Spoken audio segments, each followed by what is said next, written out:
یہ کہتے ہیں ایک کمپنی ہے جو دکاندار کو نقد مال نہیں دیتی، وہ کہتے ہیں اب ہم سے ادھار لیں، لیکن جب وہ 10,000 کا مال لیتا ہے تو 12,000 کا اس کو دیتی ہیں، جو ایک ماہ کے اندر اس کو لوٹانا ہوتا ہے، اور اگر وہ اس مدت میں یہ پیمنٹ نہیں دیتا تو اس پر جرمانہ عائد کرتے ہیں، لیکن وہ خود نہیں رکھتے بلکہ اس کو چیریٹی میں دے دیتے ہیں۔ کیا حکم شرع ہوگا؟ دیکھیں یہ بالکل جائز ہے کہ آپ مال کو نقد پیسوں میں دیں یا ادھار دیں۔ اس کمپنی نے نقد کو ختم کر دیا، ادھار ہی ہم مال دیں گے بس، اور 10,000 کا مال 12,000 میں، اور چونکہ ایک مہینے میں وہ پیمنٹ لیتے ہیں، تو اگر کوئی اس طریقے سے کرتا ہے کہ کوئی ان دو صورتوں میں سے ایک صورت متعین کر دیتا ہے، مثلا کہتا ہے اگر نقد دو گے تو 100 کا، ادھار دو گے تو 1200 کا،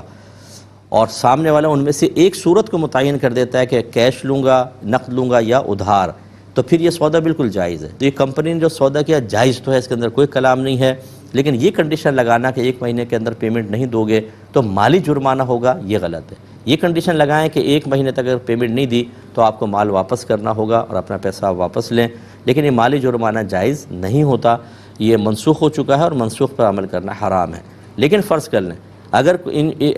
اس کمپنی نے کسی اچھے مفتی صاحب سے فتویٰ لے لیا، جیسے ہمارے اسلامک بینکنگ کے اندر بھی ایسے ہی ہے کہ اس میں بعض اوقات پینلٹی لگتی ہے، لوگوں نے لیا ہوتا ہے پیسہ وقت پہ نہیں دیتے، تو اس کے اوپر بھی وہ اس طرح کے معاملات کرتے ہیں،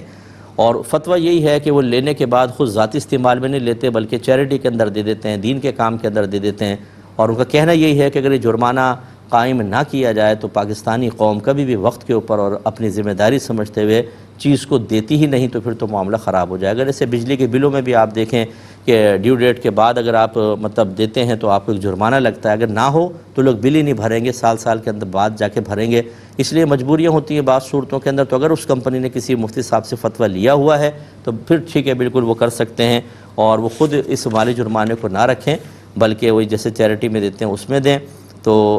خلاصہ کلام یہ ہے کہ اگر کمپنی اپنے طور پہ ایسا کر رہی ہے، کسی سے پرمیشن نہیں لی، تو پھر تو اجتناب کریں، جو ایسا معاہدہ کرے گا وہ بھی گناہ گار ہوگا، لیکن اگر ان کے پاس ہیں باقاعدہ فتاویٰ تو پھر آپ ان کے ساتھ اس طرح کے ایگریمنٹس کر سکتے ہیں۔